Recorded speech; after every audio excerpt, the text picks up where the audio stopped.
Bonjour à ce jeudi 3 juin, nouveau live aujourd'hui sur un thème particulier qui est la performance. Alors c'est un thème intéressant parce qu'on est dans le groupe les performeurs organisés. Et là c'est la première fois justement que je fais un live depuis la création du groupe. Donc j'en suis peut-être déjà à 70 ou 80 lives sur justement ce terme de performance. Parce que souvent il était associé à efficacité. Et donc là, on va voir performance versus efficacité. Peut-être c'est une réalité. Est-ce que c'est quelque chose quelle est la relation entre les deux? Et surtout l'impact sur le fait que au final, bah, tu te libères pas du temps. Voilà, ben voilà, c'est comme introduction pour ce live. Bonsoir Loïc, merci d'être présent ce soir. Le temps que tout le monde se connecte et puis également de saluer les personnes qui nous regardent, qui vont nous regarder par la suite en replay et de vous remercier également parce que les dernières fois aussi, vous avez mis hashtag replay, mettez les pépites, très intéressant, on a pu suivre, on a pu échanger. Et donc continuez bien comme ça, c'est ce qui me permet de pouvoir continuer à vous transmettre les informations. Je regarde bien sur mon petit écran si tout est OK. A priori, c'est bien le cas. Bonsoir Marie-France, bonsoir Olivier. Merci d'être avec nous aujourd'hui. Voilà, bonsoir Laurence. Tac, tac, tac. Voilà, les petites choses de départ sont faites. Maintenant, on va pouvoir rentrer dans le vif du sujet. Alors, pour ceux qui sont présents avec nous, est-ce que pour vous, hmm, performance et efficacité, c'est la même chose? Alors, avant que je puisse aller plus loin, n'hésitez pas à mettre dans les commentaires si pour vous, vous posez la question, ou pour vous, il y a une relation directe, ou également, qu'est-ce qui peut poser ce point. Alors, vous verrez, il y a un livre qui est en cours d'élaboration justement sur ce thème-là. Et pendant que vous me répondez sur les commentaires et puis mettez, voilà, si performance, ça rime avec efficacité, ou si ça rime avec autre chose, de manière à ce qu'on puisse lancer ce live. Ce qui est important sur ce terme de performance, c'est que beaucoup de personnes parlent de performance, mais j'ai lu énormément de livres là-dessus, et la plupart des livres, c'est très compliqué à comprendre. Il y a des choses, voilà, où c'est expliqué avec des termes qui sont difficiles à entendre, ou bien c'est carrément orienté sur les performances. Mais regardez un sportif quand on parle de performance. Et on distinguera également le fait de faire et d'être performant. Ce qui est intéressant de voir, c'est que souvent, la notion de performance est reliée à un état de choses, un état de fait. Il faut en faire quelque chose. Alors que la plupart du temps, c'est un état d'être. Et c'est là-dessus qu'on travaille d'ailleurs pour la performance. Pendant que vous m'écrivez là en commentaire si vous avez une vague idée de ce que ça peut être, avant que je définisse ces différents termes sur cette performance. Souvent en entreprise, on entend oui, je fais des performances. Ok, tu fais des performances. Ou t'es pas assez performant. Mais ça veut dire quoi être pas être assez performant? Ça veut dire quoi? Ça veut dire que. Bonsoir Wade, merci de nous rejoindre. Ça veut dire quoi ne pas être assez performant? C'est-à-dire que tu ne te corresponds pas aux attentes, mais à quelles attentes? Aux attentes avec lesquelles tu t'es mis d'accord? D'accord avec qui? D'accord avec quoi? Usain Bolt, il court le 100 mètres en 9 secondes 60, 70. Il est performant ou pas? Moi, je cours le 100 mètres en 12, 13 secondes. Où je courais, hein. Je suis performant ou pas? Ah oui? Mais bon, moi, si j'ai l'habitude de courir le 100 mètres en 13 secondes, courir en 12 semaines, c'est performant. Est-ce que c'est lié avec efficacité? Alors, on revient dans le domaine du sport, après on reviendra sur vos domaines plus particuliers. Prenez le cas, je ne sais pas, qui vient en tête de Marion Bartoli. Elle a gagné les grands chelems de Wimbledon il y a quelques années. Elle a arrêté le tennis juste après. Pourtant, elle avait fait une performance. Qu'est-ce qui s'est passé? Donc là, on est dans une performance calculée, reconnue. Est-ce que là, d'ailleurs, la performance est reconnue devant tout le monde? Est-ce que ça peut être une performance par rapport à toi? Et souvent, encore une fois, comme la performance était mélangée avec l'efficacité, ben en fait, tout le monde catalogue ça. Et souvent, on me dit oui, la performance, mais moi, j'ai pas besoin d'être plus performant. Ok, mais ça veut dire quoi être performant? Alors, ça vous inspire pas encore beaucoup, j'ai l'impression, ou vous êtes dans les starting blocks par rapport à ça? La performance, performer, réaliser, accomplir. Il y a une chose pour moi, la performance, jusqu'en 2014, 2015, la performance, c'est l'efficacité. Ça fonctionne pas. Efficacité, pourquoi? Tu perds complètement la notion de l'idée, du projet, de où tu vas. L'efficacité, c'est quoi? Alors, vous la connaissez tous, la définition. Hein. Notion de la productivité, notion de l'efficacité. Productivité, c'est de faire le maximum de choses. Vous savez, quand vous faites vos to-do list, vous êtes productif. Hein. Efficace, c'est de faire le maximum de choses avec le maximum d'impact. Donc, on fait quelques. Effectivement, quand on fait une performance, il y a peut-être cette notion d'impact. Et puis après, on passe avec l'efficience. Hein. L'efficience, c'est de faire la même chose, maximum d'impact avec le minimum de moyens. Mais ce qui se passe derrière, c'est qu'au niveau de la performance, si vous reprenez mon petit schéma que vous connaissez bien, sur ce qui est important, les ressources, le potentiel et là où tu vas. Une performance déjà. Moi, je fais le 100 mètres, je cours le 100 mètres en 12 secondes, par exemple. Est-ce que j'ai un potentiel pour courir en 9 secondes 6? Non. Donc peut-être il y a déjà un point, la performance est peut-être liée déjà au potentiel. Liée peut-être aux ressources. Après, derrière, j'exprime cette performance. Bonsoir Gilles, merci de nous rejoindre.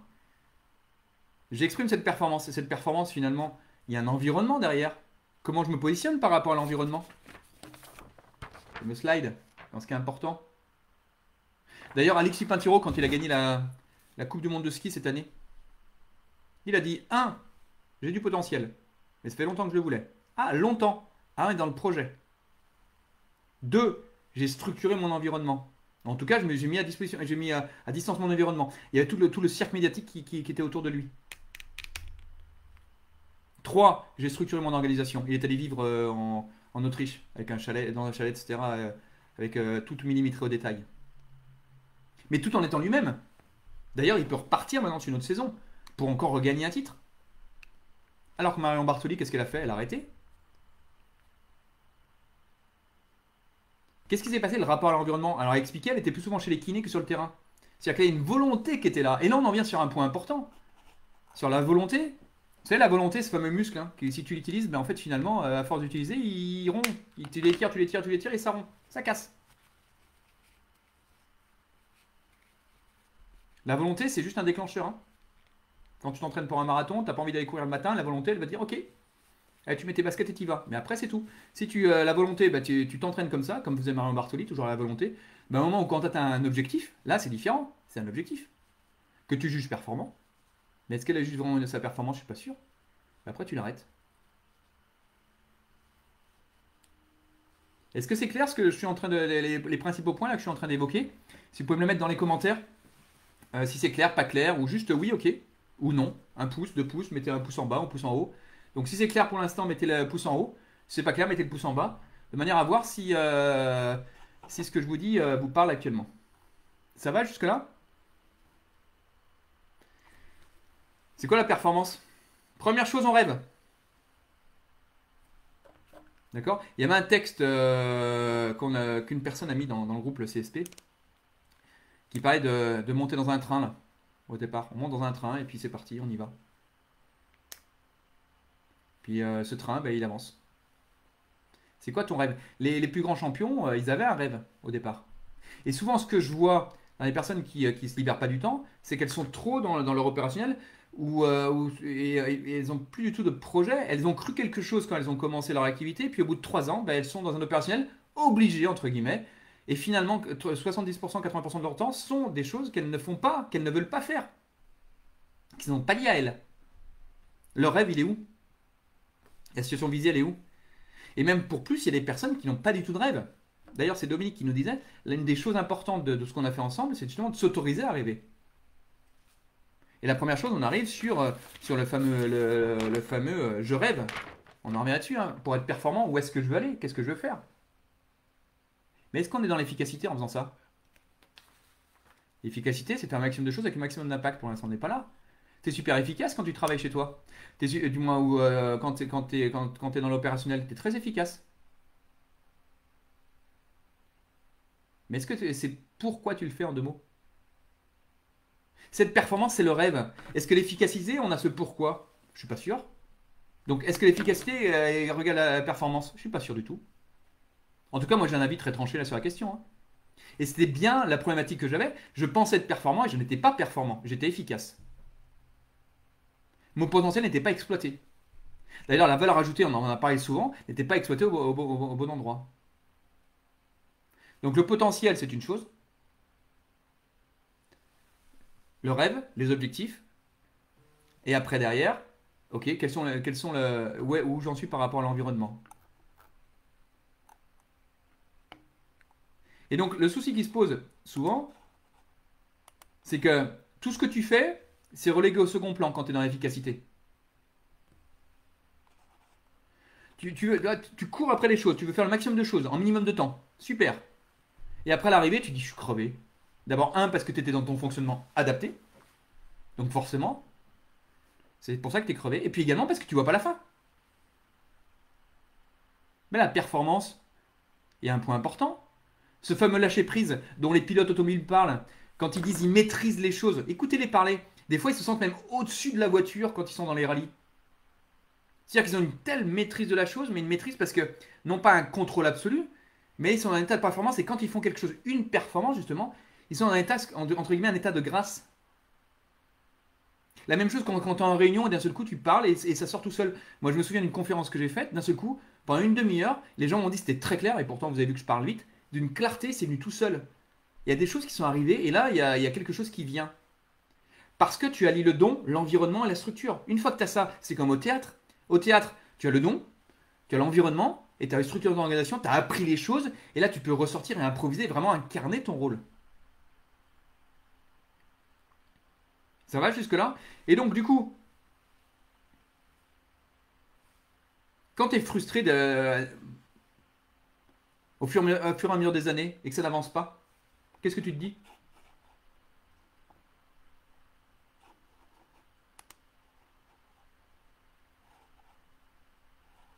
Ça va jusque-là ou pas? Alors, tiens, Laurence me dit oui, ok. Loïc me dit c'est pas si simple ou c'est pas simple. Qu'est-ce que tu entends par c'est pas simple, Loïc? Que je décrive un peu, que j'aille un peu plus dans le détail par rapport à ce que je viens de dire. Est-ce que tu peux me donner quelques points? Alors, pour continuer là-dessus, il y a un point important à prendre en compte, c'est il y a une performance, faire une performance ou être performant. Alors on a vu, hein, il y a le rêve, il y a le lâcher prise. Vous savez, moi je dis toujours que je fais tout très bien à 80%. Alors c'est ma faction de l'être, et puis comme ça, il y a 20%, ben en fait on verra ce qu'on fait derrière. Mais finalement, ce 20%, je l'ai utilisé également pour faire ce lâcher prise qui est nécessaire à une performance. Dès que je suis à 100%, ça ne marche plus. C'est-à-dire qu'à un certain lâcher prise, ça y est, tu maîtrises les choses, mais après tu lâches, t'es relâché. Regardez les coureurs quand ils courent le 100 mètres. S'ils sont crispés, ça ne fonctionne pas. Il y a un certain relâchement qui met en place.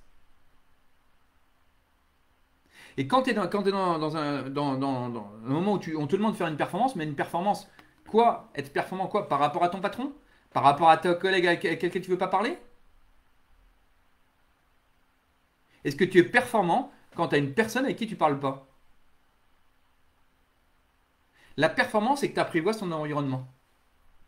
Et comment tu veux être performant? C'est comme je dis souvent, quand j'interviens dans des équipes où il y a deux personnes qui ne se parlent pas entre elles. Je leur dis, mais vous n'êtes pas une équipe. Vous n'êtes pas une équipe. Ah si, si, on est une équipe. Mais non, quand il y a deux personnes qui ne parlent pas, tous les autres ne sont pas une équipe. Et la performance, c'est pareil. C'est-à-dire que si tu n'es pas là, si tu n'es pas en adéquation, tu ne peux pas être dans la performance. Ok, tu vas pouvoir t'approcher de choses, mais tu n'es pas dans un équilibre par rapport à ça. Ça va ou pas? Et puis également, il y a plein de choses, hein, pour créer la performance. Il y a également le mécanisme de culpabilisation qui vient vite et qui fait que si j'avais su, j'aurais fait autre chose.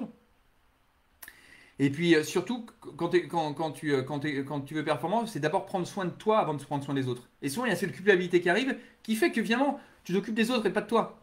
Mais qui je suis moi pour m'occuper de moi?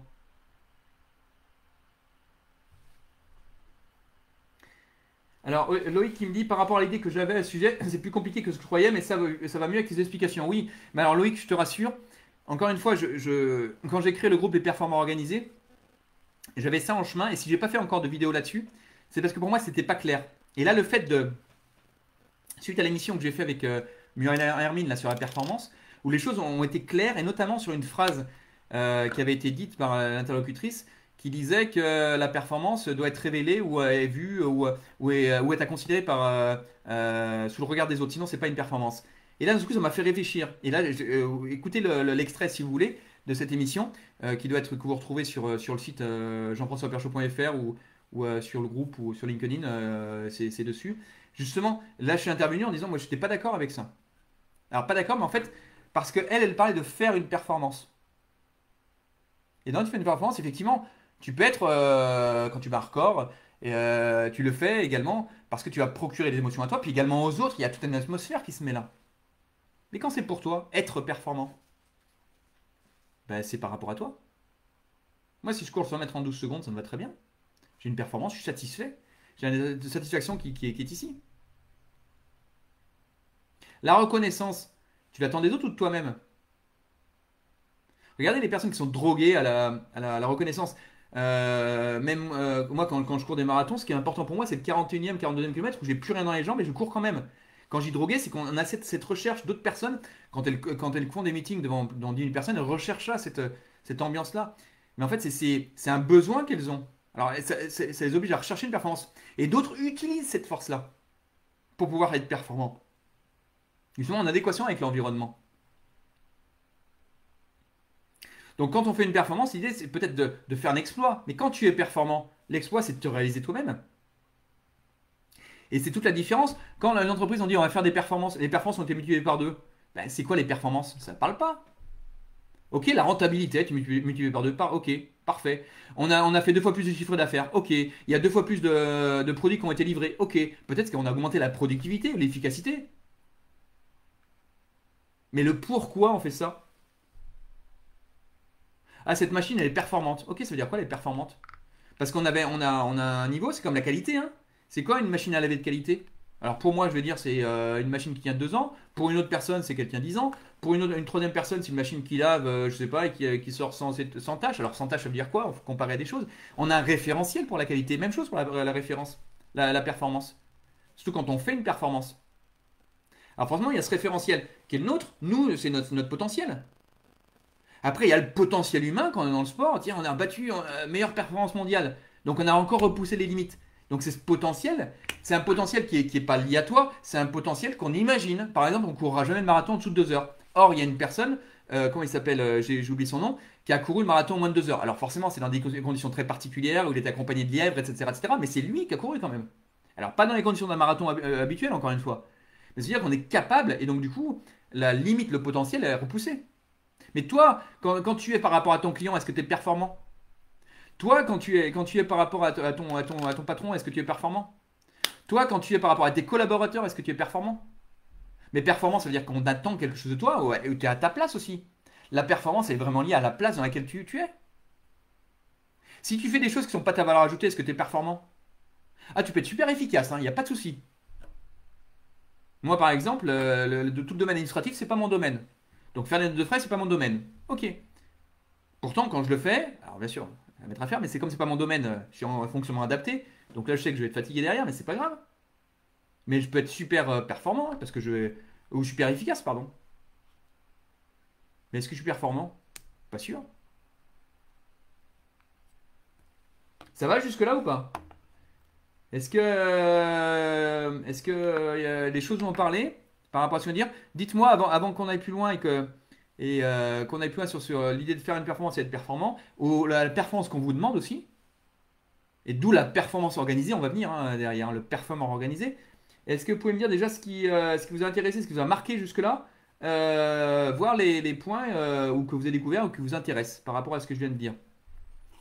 Et donc pendant que vous m'écrivez, une fois que vous avez atteint cet état de performance, ben après vous pouvez vraiment vous libérer du temps. Une fois que tu sais comment tu fonctionnes, hein, le potentiel, le fonctionnement, une fois que tu connais ce qui est important pour toi, ok, donc là tu es vraiment intègre. Premier pilier de la vie, hein. Premier pilier de la vie sur les 7, c'est l'intégrité. Hein. C'est pas les autres, c'est pas le positivisme, c'est pas rendre le présent parfait, c'est l'intégrité. Tu choisis du 37 et tu mets du 35. Donc là déjà, c'est se connaître par rapport à ça. Après derrière, Tu as les valeurs, ce qui est important pour toi, et puis après, tu as tout le rapport à l'environnement, les autres, l'équipe. Regardez les staffs. Là, on est actuellement. L'euro commence, l'euro de football. Ok. Est-ce qu'il y a quelque chose qui se passe au niveau de l'équipe? Bah, pour être performant, surtout une équipe, hein, la performance d'une équipe, c'est quoi? C'est la performance individuelle et également, chacun a sa place. Et chacun a sa place. Sinon, il n'y a pas de performance d'équipe. Toi, est-ce que toutes les choses dans ta tête sont à sa place? Est-ce que dans l'équation par rapport aux valeurs, à ce qui est important? Vous savez, le travail que je fais souvent sur les 5 vraies valeurs qu'on va sortir de soi. Est-ce que je suis en adéquation par rapport à ça? Je ne suis pas sûr. Souvent, ce que je dis aux personnes que j'accompagne et qui recherchent un emploi ou autre chose à changer, je leur dis, mais attendez, mais la première chose, on s'en fout des compétences. Tu les as. C'est pas ça le problème. Ouais, mais on me demande, j'ai une personne qui m'a dit, ouais, mais on me demande d'être rigoureuse. Mais t'es pas rigoureuse. Ouais, mais on te demande des choses. Ben oui, mais on te demande des choses parce que est-ce qu'on va te dire, tiens, est-ce que vous êtes désordonné? Non. Mais l'idée, c'est quoi? C'est de leur dire, mais voilà, moi, comment je fonctionne. Voilà ce qui est important pour moi. Et là, tu arrives dans une position adulte-adulte. Et non pas dire la petite fille qui arrive ou le petit garçon qui arrive par rapport à un poste. Adulte-adulte, qu'est-ce que je fais? Vous me proposez ça, moi j'ai ça. Je fonctionne comme ça, est-ce qu'on est d'accord? Oui, ça match. Et la performance, c'est-à-dire que tu vas être mis à la bonne place. Sinon, tu vas prendre un poste et finalement, tu ne seras pas à la bonne place. Ou tu vas se dire un sujet, tu n'es pas à la bonne place. Ou bien, encore mieux, j'ai une personne qui m'a, la semaine dernière, il y a 15 jours, que j'ai eu comme ça dans le groupe et qui va peut-être nous regarder en replay, qui m'a dit, et on en a échangé là-dessus, hein, elle m'a autorisé à l'évoquer, il n'y a pas de souci, qui m'a dit, ouais, mais moi, en fait, ce que j'ai, c'est déjà pas mal. Ça me va pas tout à fait, mais au moins, c'est moins que rien. Mais attends, mais tu écoutes, est-ce que c'est de la performance, ça? Ouais, mais j'ai peur parce que j'ai peut-être des choses, mais d'abord, ça n'a pas de valeur, ok, ce que je fais, et je pourrais peut-être faire autre chose, mais voilà, et puis j'ai peur, je suis pas dans ma zone connue, ok. Est-ce que c'est de la performance? Je suis pas sûr. Et puis, pour terminer là-dessus, je me reconnais dans l'explication de l'efficacité, je ne suis pas dans la performance, me dit Laurence. Oui. Et là, Laurence, pas de souci pour toi, hein, je suis resté 10 ans en faisant cette erreur, même plus, hein. Et j'ai vraiment découvert ça. Et encore, j'avais déjà créé le groupe Les Performants Organisés. J'étais encore dans cette idée-là. Je n'avais pas encore tout à fait pris les notions que je viens de te dire maintenant. Donc là, si je te délivre ça, c'est facile, hein. Mais ce qui est important, c'est une erreur que j'ai faite. Ça ne m'a pas empêché de faire tout ce que j'ai fait jusqu'à présent. Mais finalement, de mélanger les choses. Et puis également, souvent on pousse vers l'excellence. Ouais, pour faire une performance, c'est excellent. Mais l'idée d'être performant. Est-ce que tu es performant là où tu es? Mais là, c'est l'accomplissement de soi, hein. Alors, ok, c'est pas facile. Très bien. Mais ce qui est important, cette performance. Alors quand on parle d'organiser, justement, je suis un performeur parce que je sais, je suis dans un état, j'ai simplifié les choses, j'ai simplifié mon jeu, comme on dit au tennis ou dans d'autres sports, ou même au foot, quoi, peu importe. Je simplifie les choses, plus en adéquation avec ce que je suis. Je regarde les choses en face. C'est dur, hein, je sais. J'ai débriefé un profil cette semaine ou la semaine dernière, je sais plus. La personne, elle me dit, mais non, mais moi je veux pas être ça, je veux être ça. Oui, mais c'est ça ton profil. Non, mais je veux être ça. Ben oui, mais c'est ça. Oui, mais c'est comme t'as pas de main gauche, du moins t'as pas de main droite, elle est coupée. Mais je veux l'avoir la main droite. Mais non, tu l'as pas, t'as plus de main droite. Eh ben, t'as peut-être une main gauche. Donc déjà, la première chose, c'est ça. Et de vraiment comprendre avec des mots ce fonctionnement. Et de pouvoir après le transmettre à d'autres personnes ce fonctionnement. Voilà comment je suis, voilà comment je fonctionne. Si tu peux pas le dire, mais comment tu. Déjà de le dire à toi, mais comment tu veux que les autres puissent comprendre ça? Alors il y a des personnes les personnes que j'ai vu passer dans le programme depuis ou que j'ai accompagné depuis quelques années, c'est qu'en fait l'idée c'est se dire ok mais si je le dis, après je vais peut-être sortir de la zone que je connais maintenant. Ok, alors c'est pas forcément conscient, hein, mais ça combien de fois le scénario s'est répété? La zone connue, la zone inconnue. Et là, du coup, l'état de performance, c'est de dire, ok, voilà comment je fonctionne. Comme ça, comme ça, comme ça, comme ça. Ok. Mais d'être conscient par rapport à ça. Voilà mon potentiel. Alors, je ne connais pas forcément mon potentiel. Mais qu'est-ce que je fais quand je cours le 100 mètres et que je cours le 100 mètres en 12 secondes? Je note 12 secondes, c'est factuel. J'y crois pas, c'est pas possible. Bah si, c'est marqué 12 secondes. Et ben c'est pareil pour les autres choses. Et je crois pas. Là, quand on me dit ça, là, souvent quand je travaille sur la valeur ajoutée, c'est de regarder, de questionner d'autres personnes pour dire qu'est-ce que tu leur apportes. Ouais, mais je crois pas à ce qu'ils me disent. Mais ok, ça c'est notre problème. Mais factuellement, c'est ça. Ça va jusque-là? Ouais, le temps passe. Le temps passe. Et là, j'en suis qu'au début. Et quoi, tout ça, vous verrez ça dans le livre qui est en préparation, mais qui sortira dans quelques mois, qui sera très complet et très clair par rapport à ça, pour justement prendre conscience de cette notion de performance. Non pas tourner vers des choses classiques comme on entend, mais de retourner cette notion. Vraiment se réaliser et accomplir. Regardez tout perform, c'est ça, hein? Ça va ou pas? Une chose par rapport au temps, à noter, et je terminerai là-dessus. Quand tu es performant, quand tu maîtrises, tu as l'impression que le temps ralentit. Je sais pas si tu as eu déjà cette expérience-là. Tu as l'impression que tout va plus doucement. Et c'est incroyable. Quand tu es gardien de but, je me souviens quand j'étais jeune, d'un seul coup, j'étais tellement dans une maîtrise, mais en fait, le ballon, il arrivait beaucoup plus doucement que ce qui devait arriver normalement. Ou en ski, pareil. Alors là, je prends des exemples, mais vous devez avoir aussi ces choses-là. En ski, il y a des fois, tu es tellement dans le truc que ça y est, les choses viennent tellement naturellement. Par contre, dès que tu commences à dire, mais, tu vas louper un truc, ou hop, et tout s'enchaîne très vite et le temps accélère. Pourtant, le temps reste toujours le même, hein. Sauf si tu vas à la vitesse de la lumière, et là, du coup, le temps ne s'écoule pas. D'ailleurs, une petite chose par rapport à ça, même dans les trous noirs, là, le maximum de vitesse dont tu s'approches, je crois que c'est 98% de la vitesse de la lumière. Donc là, même eux, même dans les trous noirs, la vitesse pourtant, l'espace-temps est déformé. On arrive quand même à cette vitesse-là. Mais pour revenir, là, je fais une petite parenthèse, pour revenir aux capacités de temps qui se ralentit, sans parler sur des choses métaphysiques, juste avoir l'impression que ce temps ralentit.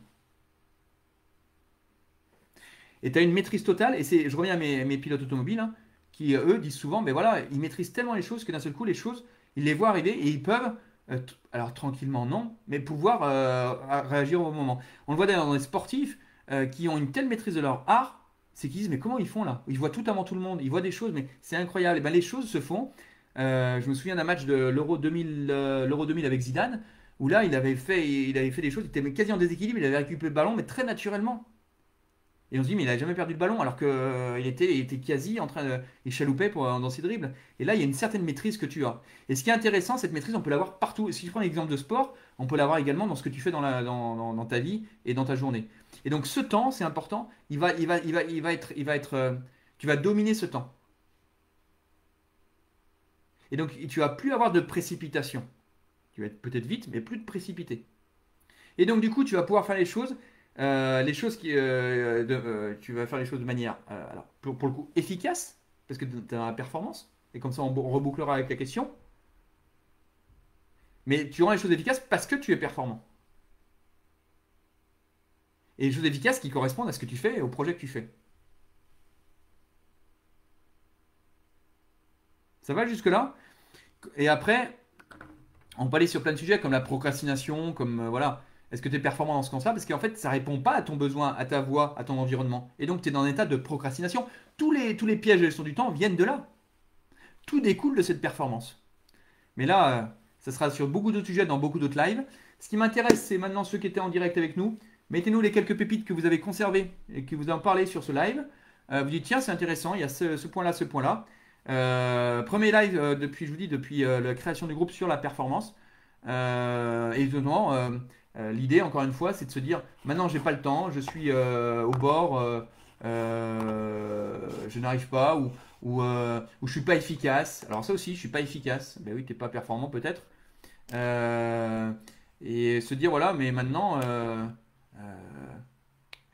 voilà, pour moi, c'est, c'est quoi être efficace? Je dois rappeler 3 clients, 4 clients, 5 clients en combien de temps? Non. Les clients, si tu maîtrises ton art, tu sais pourquoi tu es des clients. Tu réponds à un besoin. Est-ce que ce besoin, est-ce que la personne est prête à l'acheter? C'est quoi ta différence par rapport aux autres? Quand tu maîtrises ça, tu es dans un état de performance par rapport au client derrière. Si tu ne le maîtrises pas, bah, tu restes à ta place. Et tu dis, je comprends pas, j'arrive pas à vendre mes produits. Mais on s'en fout de vendre. Ce qui est important, est-ce que tu réponds à un besoin? Non. Et la performance, c'est peut-être de répondre d'abord à ce besoin-là. Et justement, toi, tu es là et tu arrives avec tout ça savoir-faire, mais tu réponds à un besoin. par rapport à... Et tu as une structure pour répondre à ce besoin-là.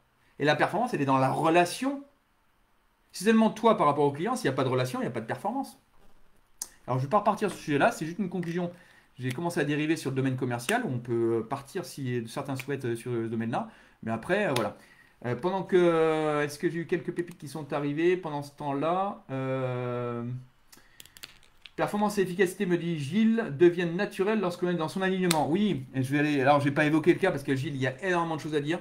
On parle souvent de l'ikigai, hein. Ce que tu aimes, ce pourquoi tu es doué, ce pourquoi tu t'es payé, et puis également ce que tu fais pour les autres, pour l'environnement. Et justement, tu as un état d'alignement qui fait. Les personnes qui disent, mais je comprends pas, j'arrive pas à être payé. Ok, de ce que je fais, mais parce que tu es dans la passion. Tu es doué pour quelque chose, tu fais ce que tu aimes, mais est-ce que ça répond à un besoin? Je suis pas sûr. Donc là, on est aligné. Et vraiment, dans cet alignement, effectivement, on est d'abord l'alignement et qui induit la performance. Pépite pour Olivier qui me dit allie le don, l'environnement et la structure. Alors le don, Olivier, je ne suis pas allé sur ce terrain-là. Et là, on peut y aller. Du moins, on pourra y aller sur le potentiel et le don. Là, je fais une grande différence. Alors, je fais un peu de teasing pour après les autres choses, mais en tout cas, je prends quand même. J'ai pas parlé de don, hein, j'ai parlé de potentiel, hein. Loïc qui me dit pépite, la différence entre l'efficacité et la performance qui m'échappait jusque-là, la notion du temps qui s'allonge. Ouais, en fait, c'est cette perception qui est très. Est-ce que Loïc, tu as déjà ressenti ça quand tu maîtrisais, parce que même quand tu fais du sport, quand tu maîtrises quelque chose, tu as l'impression vraiment que ce temps, en fait, les choses arrivent beaucoup plus doucement. Alors pourtant, c'est le même temps. Mais tu vois les choses arriver et tu peux les prévoir, du moins pas prévoir, mais tu peux réagir de manière plus adéquate. Sandra qui dit coucou, j'arrive à la fin. Oui, ben voilà. Bienvenue Sandra, merci d'être passée. Laurence qui nous dit être performant, accomplissement de soi. Oui, oui, bien sûr, c'est dans l'être performant par rapport à faire une performance. C'est un des points fondamentaux. Voilà, écoutez, merci à tous d'avoir été là sur ce live un peu particulier qui était sur la performance. Il y a Loïc qui me dit dans ma pratique des arts martiaux, ben, j'en venais. Alors je ne voulais pas l'évoquer parce que exactement. Oui, en combat par exemple, exactement. Et je pensais, Loïc, alors je relis pour les personnes parce que souvent on me dit tu lis, mais en fait on ne suit pas forcément les commentaires. Loïc qui me dit dans ma pratique des arts martiaux, oui, en combat par exemple, par rapport à la performance. Et c'est exactement à ça que je pensais. Parce que quand tu es en art martial et que tu maîtrises les choses, mais tu vois les coups arriver, tu vois les choses arriver, et tu es dans ton élément, et tu es vraiment dans quelque chose d'une certaine symbiose. C'est pour ça que ces éléments-là, si tu l'as vécu, tu as les ressources maintenant que tu peux vivre ailleurs dans le travail ou ailleurs. C'est-à-dire que si tu as un projet, si tu as quelque chose qui répond à ça, alors après, c'est à trouver le projet, c'est à trouver ton fonctionnement, c'est à mettre tout ça en place. Mais tu sais que tu as ces ressources-là, donc après, il y a juste un travail à faire pour y aller. Et quoi, le juste, bon, c'est toute la question est dans le juste, comment tu vas, ben, il y a plein de choses dont on peut discuter. Et Sandra qui me dit alignement induit la performance, le temps se ralentit lorsqu'on en est à performance, ce qui permet de réagir de manière plus adéquate. Merci Sandra, merci à tous, et je vous dis la semaine prochaine dans des nouveaux lives. À bientôt, bonne soirée, au revoir.